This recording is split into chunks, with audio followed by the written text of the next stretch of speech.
ஏன் தேவன் தேடி கிடைக்காமற் போக பண்ணுகிறார் என்றால், ஒன்று எதிர்பார்ப்பை அதிகரிக்க பண்ணுகிறார்னாலே புரிஞ்சுக்கோங்க, தேவன் சிறந்ததை தரப்போகிறார். நம்புறவங்க சத்தமாமேன்னு சொல்லுங்க. இன்னைக்கு இந்த வார்த்தை எனக்கு தீர்க்க தரிசனமாவே பிடித்துக் கொள்ளுங்க.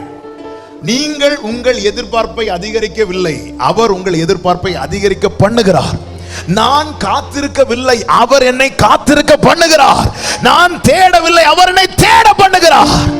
இனி இதுக்காக நான் ஜெபித்து, இனி இதுக்காக நான் பிரேயர் பண்ண மாட்டேன். எத்தனை முறை அநேக காரியங்களுக்கான ஃபைலை க்ளோஸ் பண்ணியிருப்போம். சர்ச்சில் வரும்போது அல்லது தேவ சமூகத்தில் அமரும் போது ஆண்டவர் முதல்ல செய்யறது அந்த ஃபைலை தூசியை தட்டு அதை ஓபன் பண்ணி வை. இப்படி எத்தனை முறை இனி இதற்காக நான் ஜெபிக்க மாட்டேன் என்று வைத்த காரியத்தை திரும்ப திரும்ப ஜெபிக்க வைப்பதின் காரணம் என்ன? உனக்காய் தேவன் ஆயத்தம் பண்ணுவது சாதாரணமானதை அல்ல, எல்லாருக்கும் கொடுப்பதை போல அல்ல. ஆமென்.